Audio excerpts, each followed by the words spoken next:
this episode of the Breaking and Entering Advertising podcast, I speak with Professor Mark Wolters about travel advice, breaking into academia, marketing versus advertising, and we talk side hustles.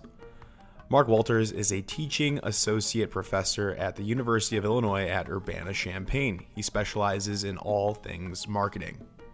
When you hear the term professor, you often think PhD and someone who conducts research more than teaching. This is not the case with Mark Wolters. His passion for teaching is what he leads with daily. Mark has also found a way to monetize and combine his two life passions for teaching and travel with his brand, Wolters World.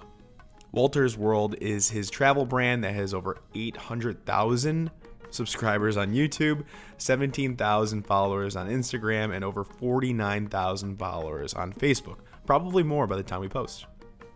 So we get some great travel advice in this episode and some fundamental marketing reminders we as advertisers should not forget. I always appreciated his class when I took it back at University of Illinois.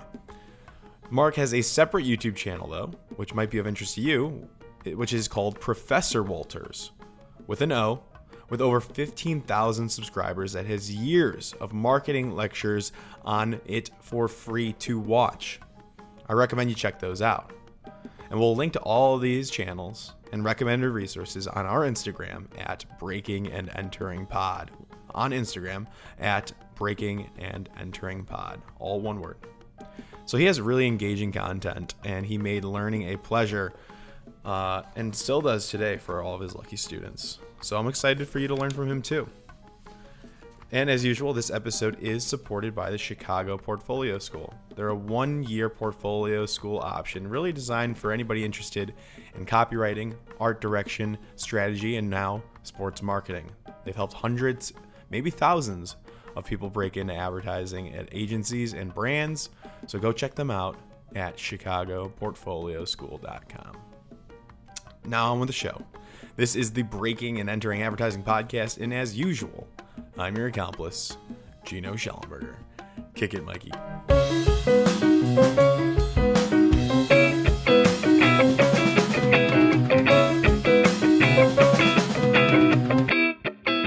Mark Wolters, welcome to the Breaking and Entering Advertising podcast. Thank you so much for coming on tonight. I know you had a long day. Hey, thanks for inviting me. I appreciate it. It's always good to see your beautiful face again, or hear your dulcet tones again. Thank you. Great to see you again. I mean, I can't speak highly enough of your class back in college at the University of Illinois. Marketing professor, and a damn good one at that. Is it true that Culver's came into your classroom and like catered or like gave treats out? Is that true? It actually was. So the funny thing is I didn't know this was going to happen. So I talk about Culver's a lot. I'm a big fan. All my students joke about it because I talk about it all the time, but they always thank me later that I introduced them. And one day I was teaching an 8 a.m. class in Fullinger, this huge auditorium, and I like glance off the side of the stage because I saw something moving, and I'm like, there's a dude dressed up like Scoopy, the Culver's mascot. I'm like, what the hell's going on? And then I see this lady that's over there. I'm like, wait, that's the vice president of marketing of Culver's. What's going on? And then my buddy who works for the marketing communication UI, they come in, they came on stage and like surprised me. And so we chatted, and the VP of marketing is actually a U of I alum, and her brother is one of my best friends. Oh, nice. And the funny thing was, I'm like, oh my God, like, Julie, what are you doing here? I'm like, this is crazy. Welcome. So they came and they brought like gift certificates for the students, T-shirts. They had like the stuffed animals they were giving out. So it was a really cool surprise. But the funny thing was, I'd actually saw her brother in London like 2 weeks before. And I was like, doesn't your sister work at Culver's? Isn't she kind of high up there? He's like, oh yeah, I think she works there. I'm like, it's your sister, and I know how close you are. So he knew the whole time what was going to happen. So he totally hid it from me. He's like, I don't know. I guess she works there, baby. I don't know. Nope. What a pleasant surprise. It totally cracked me up. So I'll still drive through one of the Culver's. I'll see Vance and he's one of the general managers that dressed up, and we always say hi and stuff. So we have some goodwill between Culver's and myself over the years. Well, good. That's a good plug. And you plugged them a lot, I remember, in class. So it all comes around full circle. Power of marketing, word of mouth. That's right. Um, we have a lot to talk about this episode, and this. I want to be transparent. I remember reaching out to you mainly because I was interested in your career path. Right. It's something that I look forward to is talking to any educator. My father was an educator, not in the college atmosphere, but um, it's a path that I'm exploring down the line. So that's why I was reaching out to you, and then it just made sense to have you on the podcast as a marketing professor. Your own brand, which we'll talk about, I'm sure, Wolters World, is incredible. Oh, Travel brand. Describe that brand to me real quick. What is the Wolters World brand? Travel, so what Walter's education. World is, it's honest travel advice. I got tired of all the blogs and YouTube videos where everyone made everything sound fantastic. I'm like, look, you need honest travel advice. You need to know that, hey, if you go to Portugal, you got to pay for the bread on the table. If you're going to go to Italy, watch out for the crazy traffic. I mean, people never talked about not necessarily the bad side, but the little things that would could ruin it for some people. Like, look, if you know, it's not something bad. It's a nice surprise. It's something you're prepared for. And I just got so tired of seeing all these guides and all this stuff where they made the cruddiest town sound fantastic because they got like, 20 bucks to say something nice, Mm, or they got like a free dinner. And I'm like, that's not right, because there's so little vacation time we have in our lives. I just don't feel right that people would waste it. So we really focus on giving people honest travel advice, like what you'd really want to know before you go. We're not doing backflips off of board, like, off of cliffs, and we're not doing the, put the hand in front of the camera and voila, we're in a new place. No, it's yeah. like, look, you're going to travel. You want to know what you need to know. You don't want to waste time. I'm going to give you the honest, good stuff. And so everything we've done, like, and you were in my classes, I never lie to my students. I always tell them like it is. And I do that with travel. So then people can be better prepared, because Mhm. I want everyone to explore the world. And if we can get them better prepared to explore, they're more willing to Love it. explore. So that's what we're going for. What are your thoughts on Anthony Bourdain? Anthony Bourdain. It's funny because people will love Anthony Bourdain and they'll make fun of Guy Fieri, All right. because his diners, drive-ins, and dive. But here's the thing: both of them got a lot of people to go travel and explore. Hmm. But you have to realize exploring food is another kind of way of travel. And so Mhm. they got people to go, whether it's exploring that bar in the town next to you that Guy Fieri goes to, and diners, drive-ins, and dives, or Mhm. it's Bourdain going to Lisbon and finding this Tashka and having this food there. It got people to go and explore. I thought it was fantastic how Mhm. it really inspired people to travel through food, whether it Yeah. was domestically or internationally. One thing that we've always done is, the thing is, like, once you, like, if Bourdain would go to your restaurant or if Fieri would go to your restaurant, you'd have a big, huge uptick, Right. in traffic and people there. And people always kind of get mad at us sometimes because we never say what restaurant to go to. We Mm, say what food to eat. Because the thing is, if you only go to the restaurant that Bourdain eats and you ate at only what he eats, you only learn about that. There's a lot more food to learn mm, about, and a lot more about cultures to learn. So we try to give you more like, okay, yes, you're going to Lisbon. There's Tashkas you can see, which are local mom and pop restaurants. And here's 5 dishes you should try when you're there. Whichever one appeals to you, go for it. Doesn't matter where you find it, it's going to be good. And so that got people to explore more, because we want to get people out of their comfort zones. We want people to go and explore more, not just, I'm going to do the same vacation again and again and again. No, mhm. go and explore. And it's awesome that Bourdain and Guy, and they got people out there and going, and talk about free advertising and super impact for these places. We don't realize is, like, companies, when they do like the diners, drive-ins, and dives, they're closed down for a day or two, maybe, for filming. So Mhm. you don't know, like, how much money are they losing. So some are worried about that. But you're like, look, the boost you get from just being on that show and be able to put up the sign like, we were on, Mhm. guys, Bourdain was here.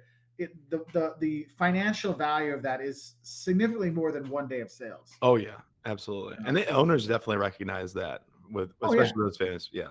yeah. Especially, I remember long ago, before these things got to be real. Even if you were in like a just a local guide, but they're like, oh, did you see we made it in the pit stops on Route 66? I'm Yeah. like, oh, that's cool. Like, people really enjoyed it. Now when you can, like, some places I've gone that were Bourdain places or Guy Fieri places, they'll actually have that episode like on repeat, Oh really? like Yeah. in the Or corner. Chicago's Best, I know, is a local show. Yeah, Not as famous, but yeah.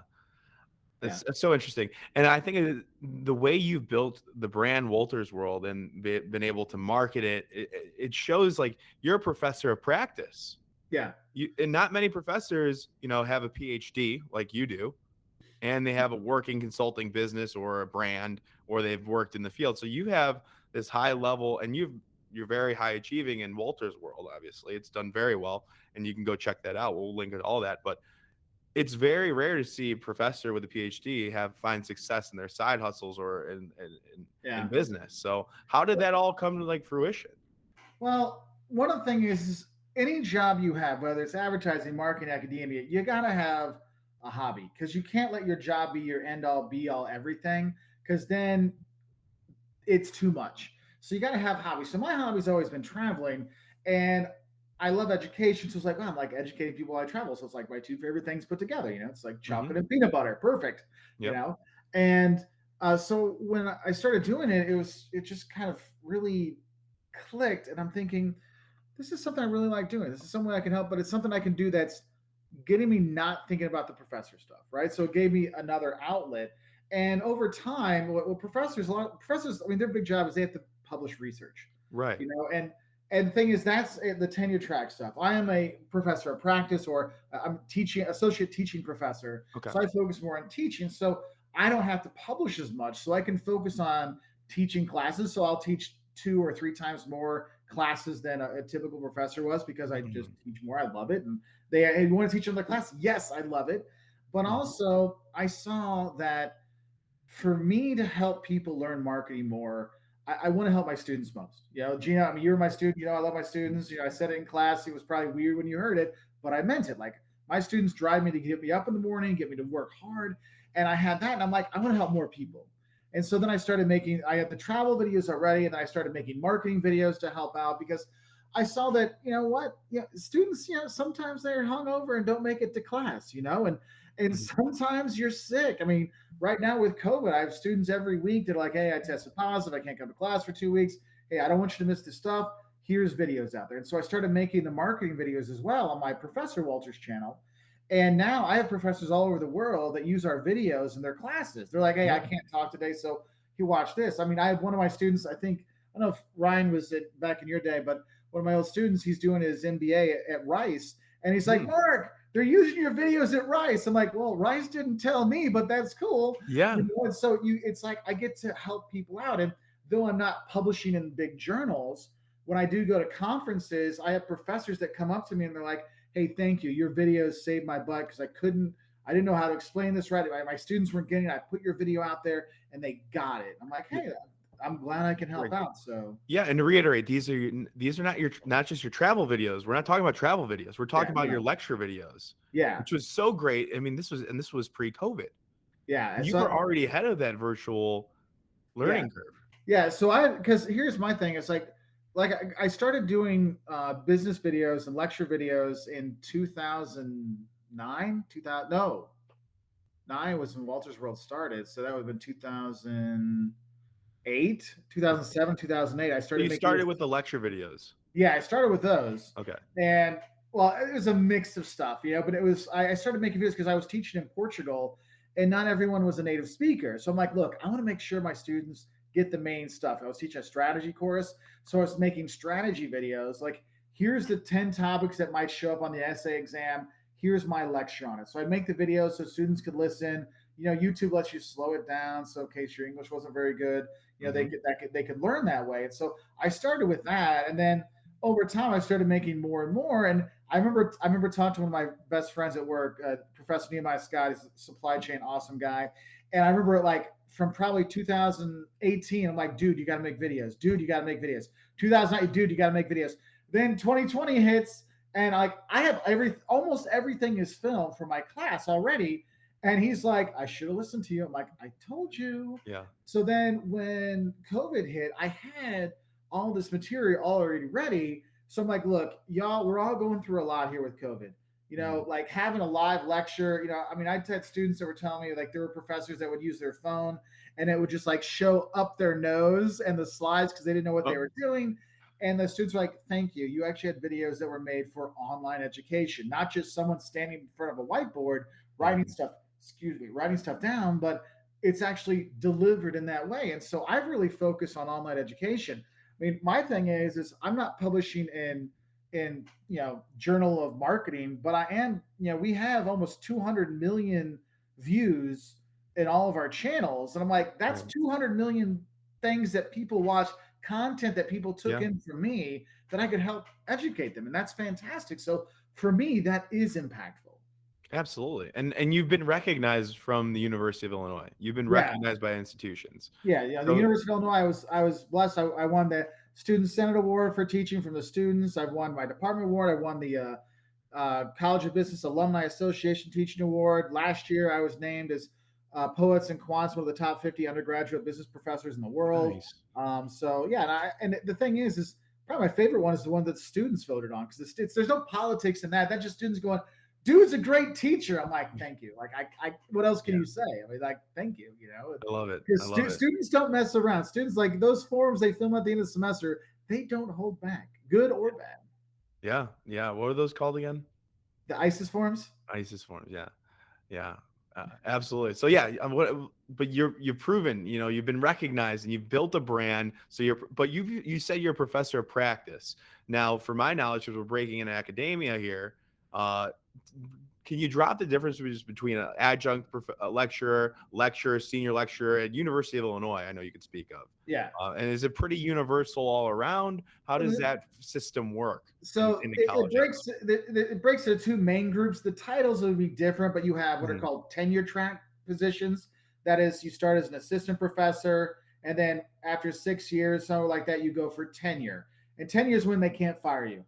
And so if you get that, you become an associate professor. Then you got to go for another, 4, 5, 6 years. It depends how long you've been doing this, and then you can go for full professor. But those are based on publications, service you've done for the university, teaching, all that. But mostly it's research based stuff. And Okay. then you have non tenure track faculty. That could be your adjuncts who only teach 1 or 2 classes, or you have specialized faculty, which is what I am at the University of Illinois. They might be clinical professors, professors of practice, research professors, teaching professors. There's different titles, Okay. but they still have the same thing: assistant, associate, and full professor. And then you have lecturers, and lecturers are usually, if you do not have like a PhD. Sometimes people are professors that don't have PhDs, but in a lot of places, if it's a lecturer, it means they probably don't have a PhD. Yep. But in other places, just that's their title for non-tenure track. So at one time, I was funny. I was a visiting assistant professor for 4 years at U of I, and then I became a lecturer, and then a senior lecturer because they didn't have the non-tenure titles. And then Yep. they came up with a teaching. Then I was assistant teaching, associate teaching, Mhm. and hopefully soon full teaching professor. Gotcha. So it's a lot of words, but it's all basically there's 3 tiers Mhm. in each kind of field Yeah. that's out there. And where are you at right now again? I'm at a teaching associate professor. And is that where your end goal, or is there No, what's your next goal? like a full teaching professor. There's only one more step up. I probably could go for it, but right now I'm focusing on some other things. I think you have to apply, and that takes a year for all to go through. So Mhm. probably next year I'll be applying for it because depending on where you work, sometimes it's 10 years after your PhD is done or 10 years of work. I mean, it Mhm. all depends. So, and also the U of I, this is a relatively new thing. So there hasn't been like I was the first associate teaching professor in Gies, and so I'll be in the Batten department, and hopefully I'll be the first full teaching professor. But we gotta get it going. So Yeah, one step at a time, and it seems like you'll get there for sure. Interesting. If you can go back then, like, did you know that you were gonna be this high up in the college program teaching? Like, what no, got you to I'll be where you're honest. at? Well, I'll be honest. When I was applying, I was teaching in Portugal, doing my PhD there, and I was applying for jobs all over in the U.S. And I saw this job at U of I, so I applied there because I'm actually an alumni of the University of Illinois. And when you apply for colleges, you have your fallback schools, right? And so I was like, I'm going to apply for like big schools. Like, let's go for Illinois. That's a Big Ten school. It's a top Mhm. tier university. I'll try that. But then also I'll try, because we're going to go back to the U.S. for a couple of years. It was when the 2008-9 when the crisis was Mhm. happening. So you're like, better to be back in the U.S. And I remember I applied to this like small school, like literally across the river from my parents live.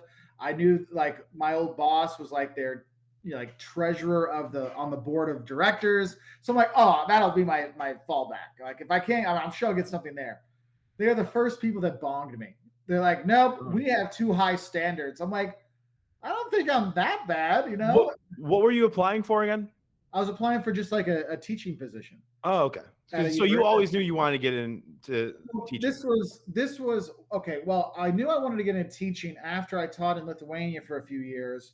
I went as a volunteer teacher for a year, and then I ended up staying and teaching there for 3.5 years. I'm like, I love this, Right. and I knew if I wanted to go farther, I had to do a PhD. So then I went and did my PhD after that. And so then after my PhD, when I was looking for Okay. that full time position, that's when the Illinois thing came up. But it was funny because this person, like, I got interviews at other places, and it was like, I'm like, hey, this is cool. But the first one that bonged me was this small school that I was like, Right. oh, this, I'm for sure I'll be great because I got all this stuff. So what happened? Did you freak out? You're like, maybe this Well, isn't I going to be was like, I working. was like, oh man, if they're not looking at me, Right. that's kind of worrisome. And then Illinois writes back like, hey, we want to interview you. And Okay. and then Clemson wrote me and they're like, hey, we want to interview you. Clemson? So I'm like, oh, then I'm starting to get like big name schools. I'm like, oh, well, what the hell is with that at the other school? Which is great. I didn't, it didn't Yeah. work out. Works But out. Yeah.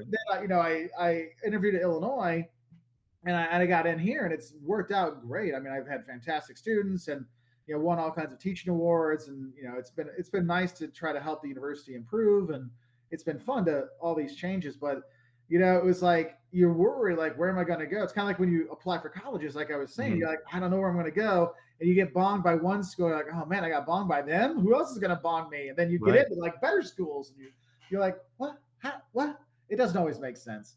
But it was a good fit. And then the original job was only for 2 years, and I'm now starting my 11th year here. Wow. So it seemed to work out. Yeah. No, it did. It absolutely did. So you had your PhD. Where'd you get your PhD at? It was the Technical University of Lisbon, which is now part of the University of Lisbon in Lisbon, Portugal. Nice. And then you got your master's. Where was that at? I got my master's in Germany, and then I got my undergrad at U of I. How long did that education take then? So 4 years at U of I, 2.5 years in Germany, and then 5 years in Portugal. It takes 5 years to get a PhD. Well, it depends where you go. Like now in Europe, they've changed it, so some places you can do it in 3 years. Oh, But like when I did it, was 5, and like here, like if you look at U of I, most people are doing 5 or 6 years, 6 years to get their PhD. So okay. that's why Wow. people will look around. What's the best deal to do? Like it's like I have students that want to do master's degrees. If you do it in the U.S., some are 2 years, some are a year and a half. You go to the U.K., it's 1 year. You go to Germany, it's 2 years. I mean, it's So all what I mean, if you were gonna have to do it again, like what's the most efficient way to get your PhD done in the United States? in the United States. If you get into a program that's like a master's PhD mix, so your coursework and your master's, Is that like respected though? Like eh, sometimes when I see those through, it's I wouldn't do it if I wanted to teach at a big yeah, school like Illinois. what would you do the most efficient way? I would. Because you need quality. You You don't need want to just no, rush. yeah. It's got to be.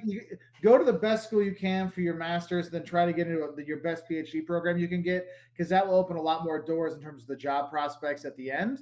Because having that PhD from Illinois is going to help you go to like a Louisville or someplace deep, and then you can move up again later, and you have all this kind of things. Because it's just like anyway, people want to go to a better school because usually better companies, higher paying companies are going to hire from that school versus other places. Yeah. And it's the same thing. You're like, oh, I mean, there's a reason why people want to go to Harvard and Princeton and stuff, because it does open doors for you. It does make you go, oh, hey, Right. you must be pretty smart if you went there. Oh, you went to Illinois. You must be pretty smart if you went there. But getting a PhD or a terminal degree in your discipline, in marketing or advertising or communications is to go back and teach, right? You're not saying there's not a Yeah. business sense. I to get a tell this. PhD to be, a VP at a company. There's really no practical purpose for I that. would tell people, because students, I always invite students to come talk if they want to do grad school or whatever. Getting a master's is great because it's going to help with your income boost, but a PhD is 5 years of not working at a full-time job. You're working at, and you're making like your financial income is not going to help out. The only, like, if you're looking at a business PhD, I'm like, look, it's because you want to be a researcher or you want to be a professor. If you want to be in biology, or if you want to be like a scientist, then yes, PhD pays off because in the real world. But like in the working world. But whereas a PhD Mhm. in business doesn't pay off the same way in the business world. I mean, you can use it and be an advisor and stuff, and you know, you do get paid more for consulting because you have the credentials to do it. But it's But rare. I tell people, it's like, look, you may get the master's, but the PhD is if you want to teach or you want to be a professor, then it's worth it. But Mhm. otherwise, financially speaking, longer term, you might be better off spending those 5 years like raking up the cash when you ain't got no kids. Right. Well, what did you do for those 5 years? I mean, how do you support yourself, or how are you making money? I mean, So I was a TA. I taught classes. So I was doing my PhD at one school and I was teaching at another school. And I lived in Portugal, so it was like, you know, it was pretty cheap to live there. So you didn't mhm. have to make a lot to have a really nice life. That's So I was smart. doing that. And you got to travel, do what you love, but you were teaching at another university? Yeah. Mm. Because the place I did my PhD was one university, and then I taught at another university. And then my last year there, I actually taught at the university I did my PhD at, and the other university, because that's when the financial crisis was really hitting Portugal. So it was one of those: we're not going to cut your salary; you're just going to need to work twice as much. Wow. So I needed to do some more. Wow. At what point do you say I'm gonna have to commit, and you realize like, okay, I need to get a PhD and I need to like go on this journey for sure. I need to do all this. So for me, I remember it was probably like my end of my third year in Lithuania. It was like, all right, you've been teaching, you really like this, like you need to start thinking about some serious stuff. And it was already too late for like PhD cycles for that year. So it was like, okay, we need to take this more seriously. So like it was kind of like the end, like the fall semester of 2005. Is when I really started thinking about it. I'm like, look, I like doing this, but I know if I want to do this for my life, and I want to make it a career, not just living day by day, but like make something out of it, I need to put the effort in and get the PhD. And so then I started looking for programs. So I applied in that spring of 2006 and I got into the program in Lisbon where I went. And it was a fantastic thing. I mean, it worked out great. Um, but yeah, it was a really interesting experience. But yeah, if you're not going to be a professor, then I don't recommend Mhm. you know, take that Yeah. PhD in Yeah. business. Well, then how do you avoid like the research side of all this? Like, because So every time I I talk was about doing it, I was doing. I mean, I still have to put out some stuff. Like they're like, you know. So right now, my research for me is I'm always doing research on social media because that's a big thing I do, and mhm, I really love helping teaching. So I've actually gone to other universities and taught their students and their professors how to teach better. You know, so interesting. that's my kind of area. And for me, I'm like, look, I'm paid to teach. That's why I'm a teaching professor. Mhm. And the thing is it's not necessarily that I have to do like journal of marketing research or um, articles. I mean, I can, Sure. but that's a lot of work. That's a lot of time. That's a lot of commitment. And I'm when you're teaching, I have what this year I'll have what see, I have 500 some odd students Mhm. this semester, and I'll have 1,000 and something next semester. So when you got 1,600 students, there's only so much time in the day. Right. Right. So they're like, if it's other contributions that are out there, I'm like, yeah, I am having an impact. I am educating thousands of people outside or millions of people outside Mhm. of the U of I as well with our social media and all our videos and helping out. So there's other things you can do. Mm. Do you have to worry about like brand guidelines when you speak about University of Illinois, or are you careful of that? I try. Well, the thing is we've actually had people show up at our house before, so I really try not to talk about where I work. I'll say I'm a university professor, and people can find out. It's not hard if you put Yeah. Mark Wolters and Yeah. Yeah. professor, and I will be number one on on Google. Right. But we try not to talk about it so much, just because there's been some people that have not been so nice. Let's Wow. say, Sorry to hear that. What yeah, do you mean? it's weird when there's a guy outside the house. You're like, what's that Wow. person doing? But your content is so wholesome, I feel like.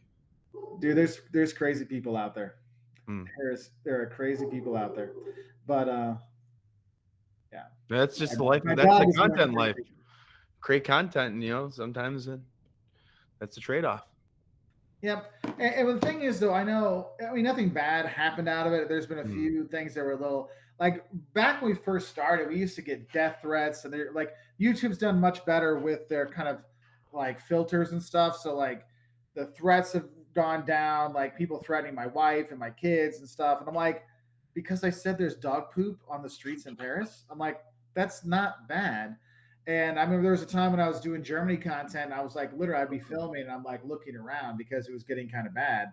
Yeah. And I'm like, but I'm not saying anything. I'm just telling the people the truth and helping people travel better so they can enjoy your country more. Like, I don't understand why you're so upset. But people will see that. There'll be people like, there is nothing wrong with Champaign. There is nothing wrong with Chicago. There's nothing wrong with LA. There's something wrong in every city. That's Right. normal. Because what do you do? Like the five don'ts, or Yeah. what's the segment? So we have 511 hates. That was our first big kind of like viral thing where you talk about five great, things you love about a place and five things you hate. And it's Oh, more like five things you love and five things that are like mild annoyances lots of right. times because, but no one clicks on that. So you got to say 511 hates because the internet. And then from there, we started talking about 10 shocks when you go to places. But it was like fun culture shocks. You're like, oh, I didn't know about that. So it's like an entertainment one. And then I wanted to get a little bit more serious and we started doing the don'ts of travel, which actually should be like the do's and don'ts of travel, but it sounds better saying don'ts. So you actually are Yeah. like, don't forget when you're at the Louvre, it's closed on Tuesdays, Hmm. and or don't go to the Louvre on Tuesdays because it's closed that day. So it's like changing, like people will come in and they'll comment and they'll be like, I was coming in expecting to hate this video because it's like what you don't do when you go someplace. But Mhm. actually, you're very wholesome and you're actually doing the do's and really smart don'ts. That's really good. I'm Mhm. like, hey, I'm just trying to help out. Yeah. Yeah. So we were Ted Lasso before Ted Lasso. Yeah, it's great content, and you've done a lot of the lists, like the fives. I see you use the numerals and lists, and Yeah. I think that works. Is that something you've always done and found success with? That was the one that really I realized that's what we should do is when the 511 hates. The first one we did was like a Portugal one. Then we had a Germany one that, I mean, in today's world, you wouldn't say it was really viral, but for a small channel, it's like, whoa, that got Mhm. like a few thousand views. Yeah. Hey, that's resonating with an audience. So we started doing that more because I remember when I first started, I made like language videos and top 10 site videos. Nobody watched those. Okay. I'm like, oh, I thought people would want to know like what's how to speak the language before they go. No, nobody does. No, no. Mm, We have like one language video that ever did anything. You mm, know, but then it was like, oh, it's actually people want to know the different stuff. They don't want to know the sites because they can watch that anywhere. They need mhm, something different. They want culture. And I'm like, well, hell, I lived 12 years abroad and I spend 6 months a year traveling. So why don't we use that knowledge to actually help people? And I love all the new bloggers that are out there and vloggers that are out there, but part of our appeal is, look, I'm not 20, I'm in my 40s, and mhm. I've been doing this since I was in my teens. So Right. I've seen travel, I've gone to these places, so I can bring my experience in there to help Mm, people that are experienced travelers or new travelers, to show them, hey, if you're going to be going mm. places, maybe this one might be better than this one. Yeah. So So you have the credibility, and yeah. you know what you're doing, and that kind of reminded me of the conversation we were having before we started recording. And I want to get into this now because you are a marketing expert, and this is predominantly an advertising podcast. Is some of the difference between the two? And you've had a quarrel, or you had some sort of complaint about the advertising industry. And I remember to this day, I remember when you said it in class, and it just was so profound to me, your take on advertising and what it should and shouldn't be. Yeah. Or I'll let you say it, but it just changed my whole perspective because that's all I was studying, creativity. That's all we Yeah. talked about. But Well, lay it out, like, give us a dose of Well, reality. hey, my advertising friends, if you want the marketing department to hate you, be super creative and don't sell anything. Because the main thing of advertising is moving product. You got to get people to buy stuff, Mhm, service, product, buy the idea you're selling, the program you're trying to get across.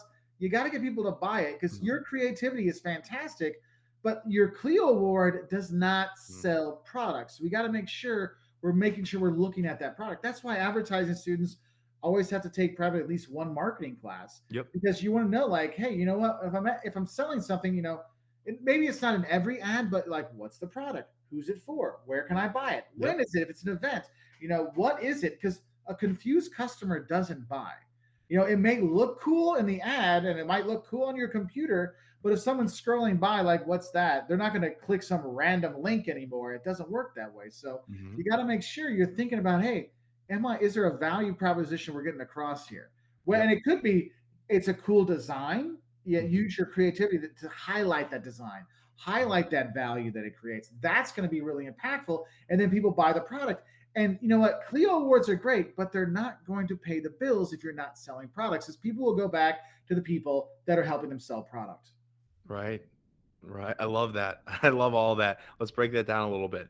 First off, I want to talk about innately, I think a lot of people interested in advertising forget that they are creative, yes. But for me and my story and my boss's story, who I work with, we started off with advertising because we love to sell. Yeah, We love to sell something. We like the idea of selling product or moving something, and the creativity was a means of doing that. But don't forget the root of that is to sell. And you mentioned Clio Award a couple times. That's why we really value, or myself, I really value on this podcast, is the Effie Awards, yeah. which is the for effectiveness in sales and creativity. I think it's best of both worlds. Bingo. That will get people to hire you. Yeah, and this is an interesting conversation because there are super nimble, creative small shops, but they move around quite a bit.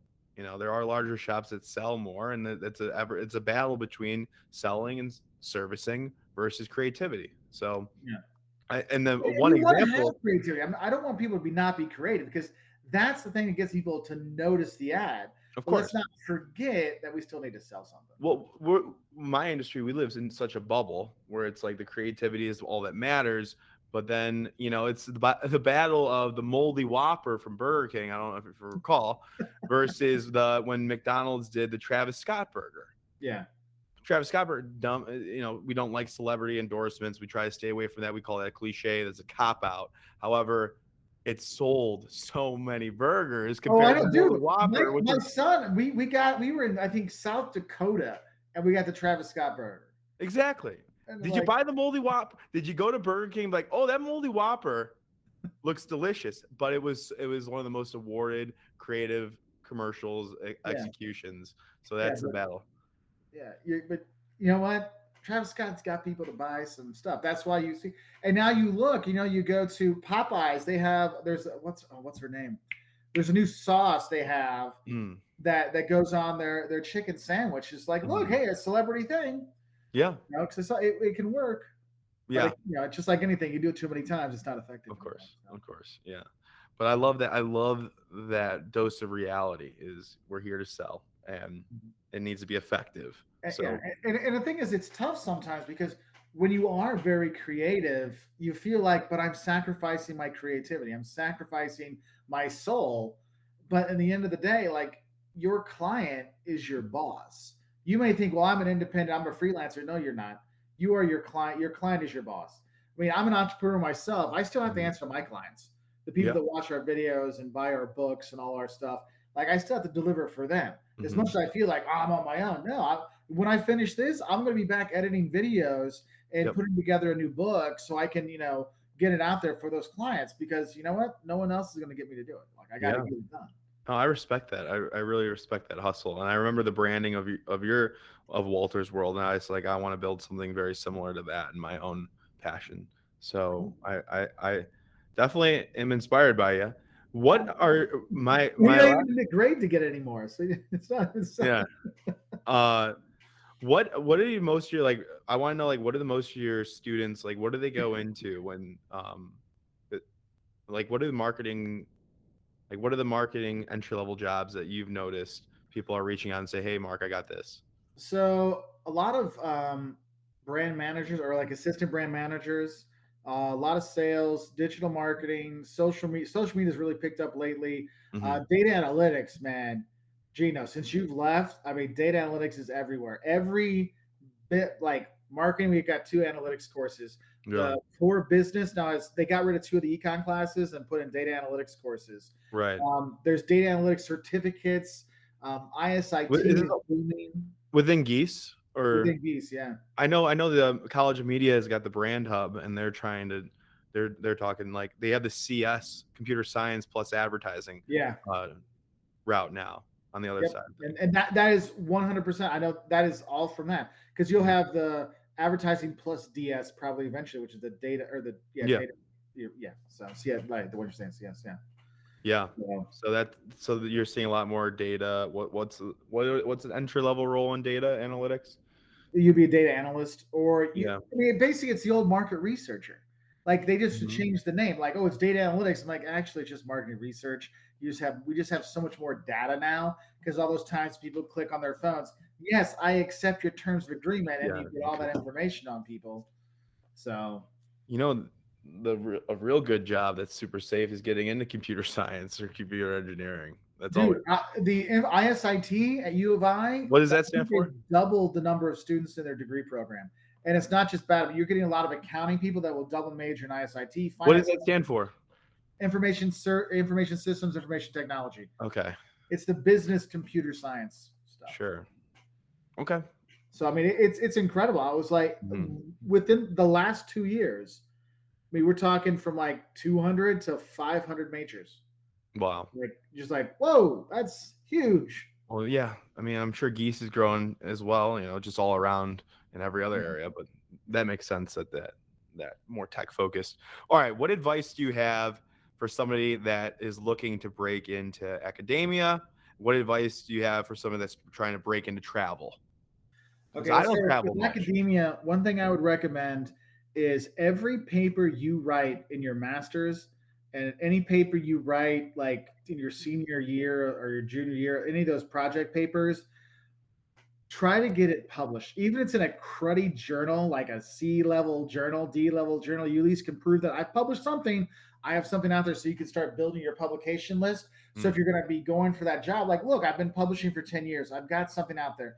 No, they're not big name stuff, but they're not expecting you to go to A journals when you're a master's student. But at least you've shown that I can publish things. wow. That's the biggest thing I messed up. Is like I had some papers I wrote during my master's that I should have got those published because they were like I did a bunch of stuff on trust and brand trust and Mhm. how brands can transfer their trust to other people and stuff. And I'm like, now I'm like beating myself. If I would have just got that published, that would have been awesome. So anything you have, try to get it published. How do you get it? Is that a long story to get something published, or is there a Well, simple process? if you want to get it in like the top journals, it can take years to do. But if you Sure. go for like a lower level journal, they'll have these journals out there like, hey, we're looking for papers, and Mhm. so you could send it off, and they'll say yes or no. If they say Okay. yes and say make these changes, you can do some stuff. Okay. But at least you're getting something out there. Yeah. And then once you're doing your PhD, your coordinator will be trying to get you to like, let's focus on your PhD, what you're going to write on. Let's get this so we can figure out a few papers you can get out of your research, not just your dissertation, but you can break your dissertation down. Like I had 3 papers for my dissertation. 2 of them got published. One of them never did. And but at least I got 2 papers out of Wow. it. All So, three's good. yeah, so you have something. That would be one thing. Also, if you're going to be doing your PhD, get a good advisor. If you have a good advisor, they can help you publish. They can publish with you. They'll keep you on the right track. Hmm. If you don't have a good advisor, it can make it a lot tougher. Like my advisor was a friend of mine. He was a good guy, but he was not a good advisor. Hmm. So like he didn't help me get anything published. He didn't work with me on anything. It was more like go for it. But he also got sick when I was there. So there's all But kinds how of do you know if he's a good advisor? Don't you have to enroll and like work with them for a while? Like, yeah, and that's why like gotta notice make this some way, calls. notice ask other people that are in the program. Right. Like what's it like working for them? Like I mean, I only found out after I was working for a few years. I'm like, why is everyone else getting a lot of help and I'm Mhm. not? And then afterwards, they're like, oh yeah, you shouldn't have done it. I'm like, well, thanks Okay. now. So ask before, And do your also you research. can see you want to look at the places where you're going to be going. Look and see where they're publishing and how are they publishing? Are there other PhD students they're publishing with that Yep. they're helping them go? That could be something there. So Yeah. that's one thing. Um, Another thing, I mean, I don't want to say anything bad because my advisor, he was a super great guy. He Yeah. just he got sick in That's the good. middle of it, so he couldn't really do anything. So, Okay. but it was just tough because I'm like seeing everybody else getting stuff, and so when when you don't know what you don't know it, and Yep. that's why your advisor should be able to help you. Makes Um, sense. I think if you want to get into travel, like if you want to do blogging or vlogging, just do it. Like, don't like a lot of people are like, well, I want to film some stuff and get it just right. You're not going to get it right. Your first 100 videos are going to suck. It's okay. Just start making content. Find your voice. Don't try to be Rick Steves too. Don't Mhm. try to be Vaga Brothers too. Like, be Mhm. you. Because people, it's easy to be yourself, and that's where it's going to work. Because people are going to buy you or they're not going to buy you. But I will say is, if you're going to do anything YouTube wise, don't think you're going to make money overnight. I mean, Mhm. it took me 4 years to make $1 on YouTube. Wow. And now we do well. We don't do any sponsorships or anything like that. It's just straight ad revenue, so we missed out a lot there. But I'm like, look, I can say I haven't sold out. I can be of honest advice. You don't have to worry. Like we will work with sponsors, but it's like, look, I'm gonna Mhm. say the good and bad. I'm not gonna say they're the greatest ever if they're not. Mhm. But I mean, that's why you'll see some people, they'll have like random ads and they'll do shout outs for brands because they get paid for it. And Yeah. I understand that's how they pay their bills.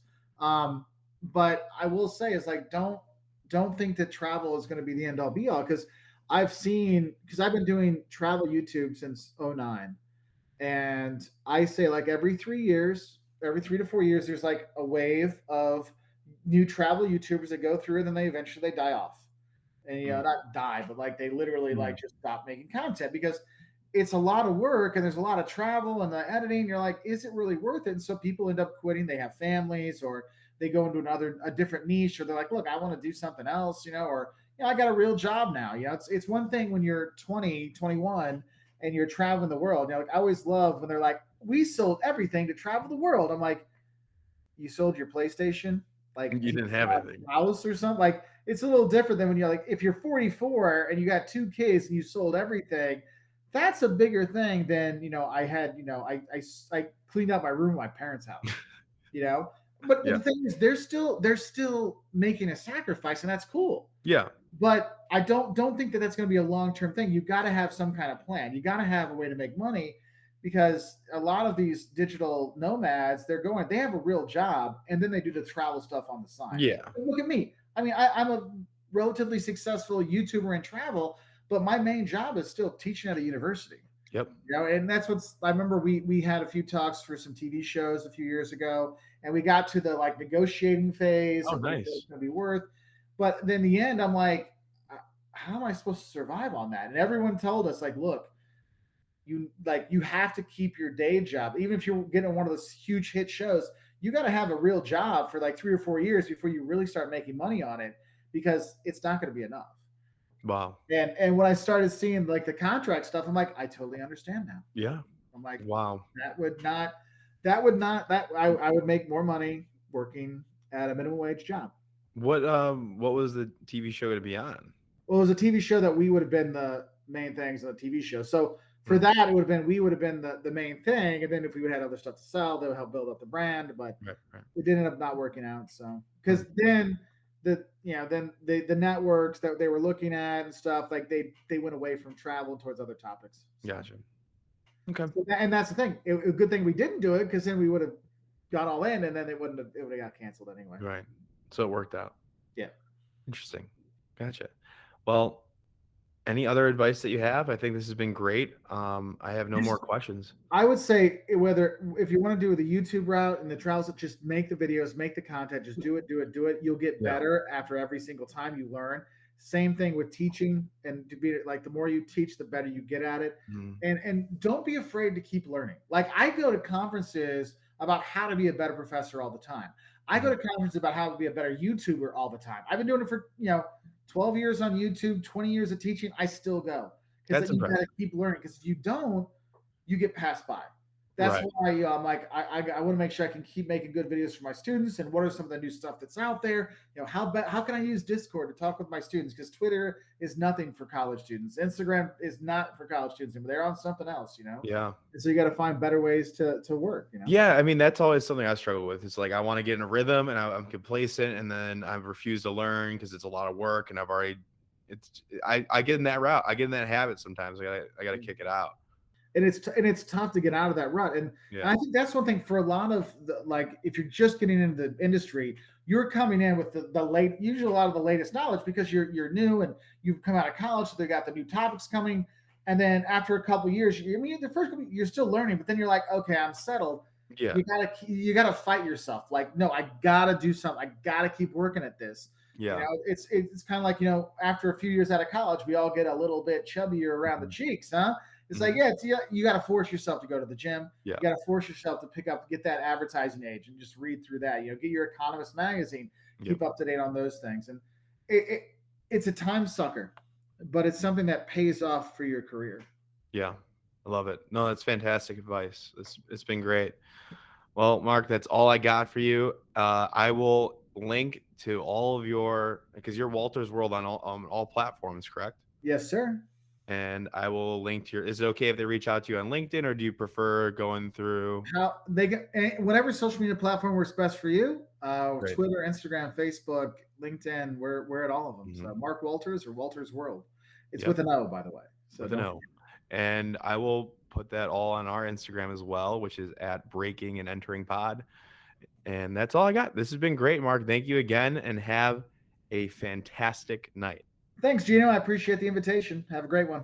All right. Bye-bye. Bye.